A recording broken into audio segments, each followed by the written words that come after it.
Good day, everyone. So, our topic for today is loss of exponent. First, let's define exponent. So, when we say exponent, it tells us how many times the base is multiplied by itself. So, when we say the base naman, it is the factor which is to be multiplied by itself and times to obtain the product. So the power naman refers to the product of equal factors. So to interpret and where n is a positive integer, which is a raised to n is equal to a times a times a times a or n times. So, ibig sabihin nito, kung ano yung n natin, ayun yung how many times na i-multiply natin yung a. Now, what is a ba? So, a is called the base and n is called the exponent. For example, we have here 5 cubed is equal to 5 times 5 times 5 is equal to 125. Okay, again, we have an example of 5 cubed. So, meaning, yung base natin is 5, we're going to multiply the base 3 times. Kung ano yung exponent natin, ayun yung number ng base na i-multiply natin. For example, 5 times 5 is 25, times 25 is equal to 125, meaning 3 times natin multiplies base. So, 5 cubed. So, 3 is our exponent. And the n5 is our base. So, in multiplying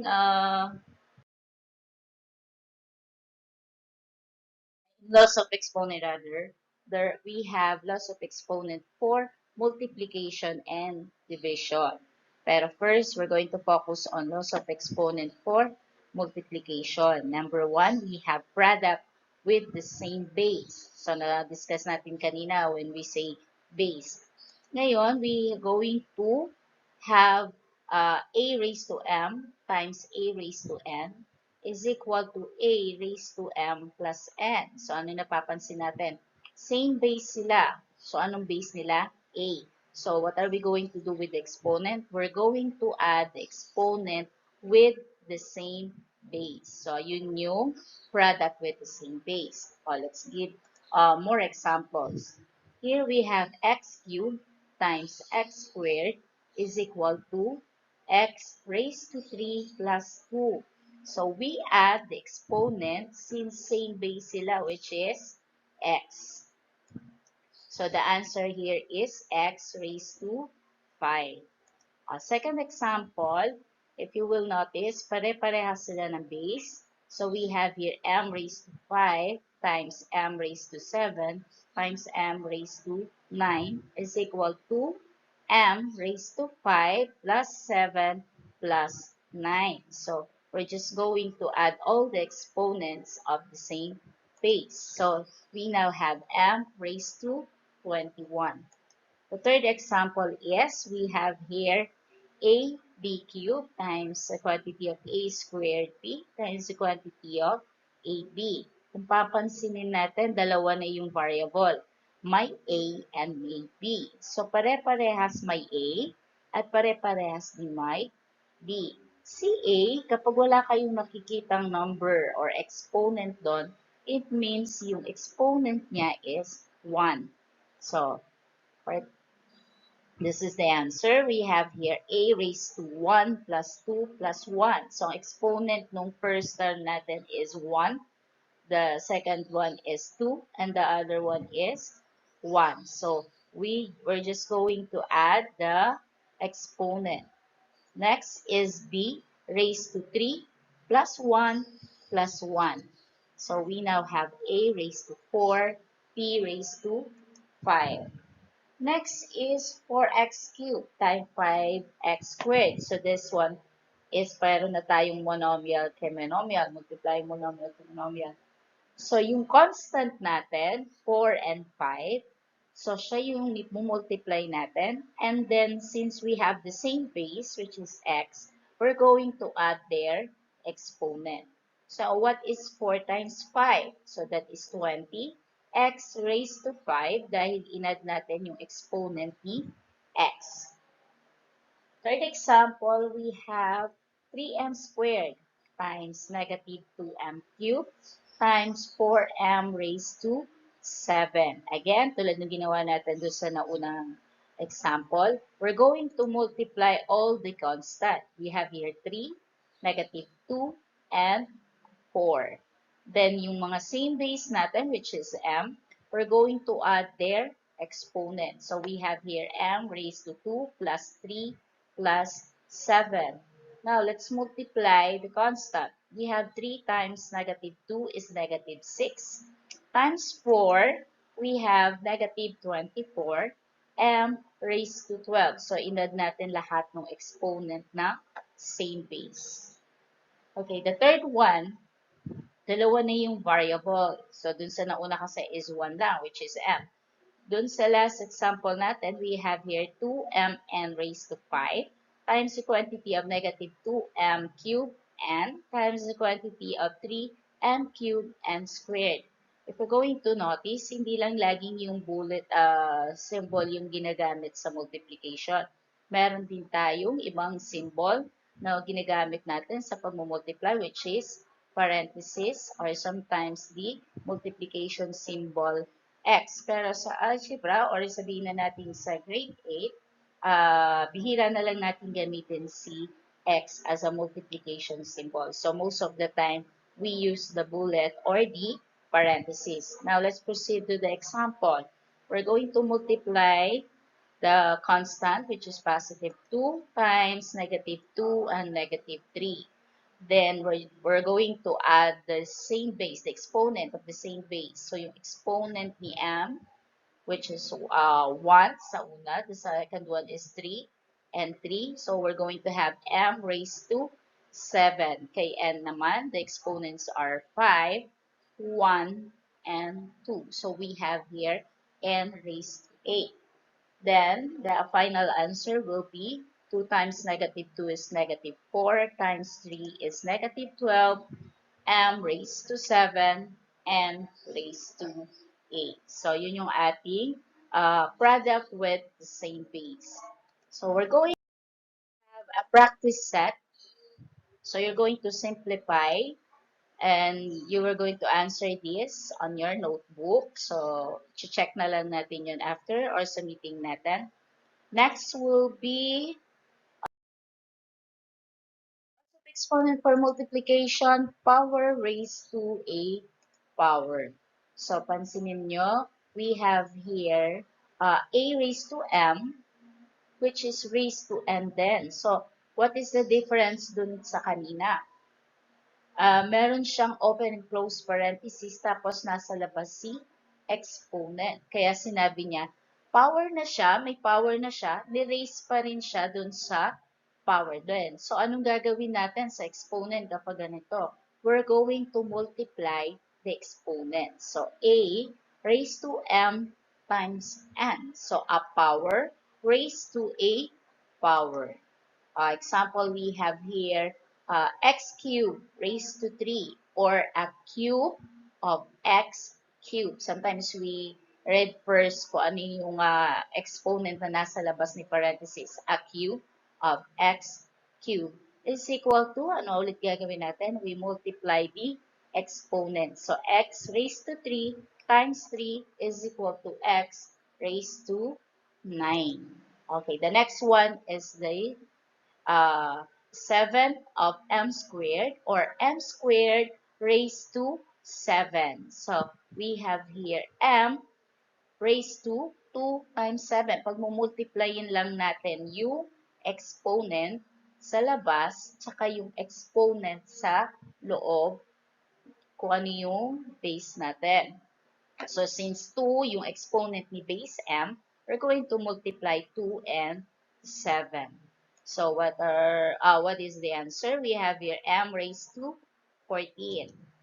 Okay, next is a fifth of a to the fourth or a to the fourth raised to the fifth power. So, we have here a raised to 4 times 5. So, what is 4 times 5? Pinag-multiply lang din niya ulit yung exponent inside the parentheses and the exponent outside the parentheses. So, we have here a raised to 20. Next, a cube of 2 squared. A cube of 2 squared. So, we're going to multiply again the exponent. So, that is 2 raised to 2 times 3. Then, that is equal to 2 raised to 6. And what is 2 raised to 6? You're going to simplify this one. Ibig sabihin, si base ay 2 at si 6 ay, exponent. So, meaning, we're going to multiply 2, how many times again? 6 times, kung ilan yung exponent natin. So, the answer there is 64. Paano nangyari? 2 times 2 is 4, times 2 is 8, times 2 is 16, times 2 is 32, and 32 times 2 is 64. So, if you're going to have this kind of answer 2 raised to 6, you're going to simplify it or give the final answer. Next is a square of 5 squared. So, we have here 5 raised to 2 times 2. So, we have 5 to the 4th power. And what is 5 to the 4th power? You now have 625. So, meaning, minultiply si 5, how many times again? Kung ilan yung exponent, ayun yung dami ng beses na imumultiply natin si base. So, next is a fourth of 3 squared, or 3 squared raised to 4. So, again, we multiply the exponent. You have here 3 raised to 2 times 4. We have here 3 raised to 8. And what is 3 raised to 8? So, we have a bigger number na. So, we have 6,561. So, that is our power raised to a power. Again, dun sa 1 natin, we have a let's practice as dun sa ating second laws of exponent for multiplication.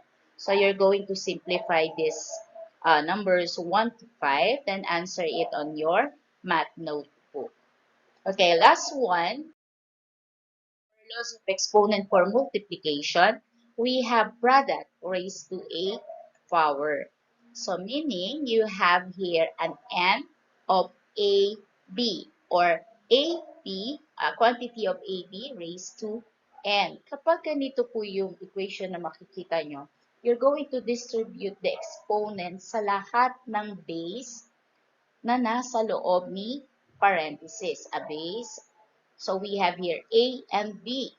So, meaning you're going to distribute the exponent n kay A, which is A raised to n, times B raised to n. So, let's give an example. We have here a cube of xy, meaning you're going to distribute the exponents. So, magiging x raised to 1 times 3. So, pagka wala kayo nakikitang number or exponent dun sa variable ng x, meaning meron siyang 1. Kaya 1 times 3 siya. The same as ky, which is 1 times 3. So, the answer there here is x cubed y cubed. So, dinistribute sa exponent kay x and kay y. Second example, a fourth of mn squared. Again, we distribute m raised to 1 times 4, then n raised to 2 times 4. So, we now have m raised to 4 and raised to 8. Let's have a third example. A fifth of a to the fourth power, b to the fifth power. So, kapag ganito, we have two variables, i-distribute lang natin si 5, yung nasa labas na exponent, kay a to the fourth power. So, magiging a raised to 4 times 5. At the same time, kay b, which is b raised to 5 times 5. So, we're just going to multiply their exponent. We now have a raised to 20, b raised to 25. Our fourth example, so may constant na ulit tayo. We have here a cube of 2x squared. Tulad nung ginawa natin dun sa mga unang example, we're going to distribute this exponent sa bawat base na nasa loob ni parenthesis. We have 2 and x. So 2 raised to 1 times 3 and x raised to 2 times 3. Since merong exponent si 2, so that is cx, so that is x raised to 2 times 3. So what is 2 raised to 1 times 3? So we have 2 cubed times x raised to x. Now we have, what is 2 cubed? You're going to multiply 2 3 times. 2 times 2, 4 times 2 is 8. So we have here 8. Then x to the 6th power. So your answer here is 8x raised to 6th power. Okay, last one we have here a cube of 3a cubed, b to the 6th power, and c to the 4th power. So again, as I've said earlier, we're going to distribute the exponent na 3, yung nasa labas ni parenthesis, kay 3, bawat base. So we have 3 cubed, kay a, so 3 times 3 is 9. Kay b, so 3 times 6 is 18. At kay c, 3 times 4 is equal to 12. Then what is 3 raised to 3, or 3 to the 3rd power? So that is 27. We have 3 times 3 is 9, times 3 is 27. A to the 9th power, b to the 18th power, and c to the 12th power. So your final answer here is 27, a to the 9th power, b to the 18th power, c to the 12th power. So this is the product raised to a power. So again, we're going to have a 5-item set.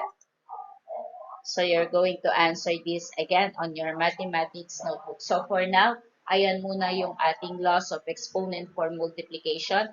Next video natin is a loss of exponent for division. So grade 8, thank you very much and have a nice day.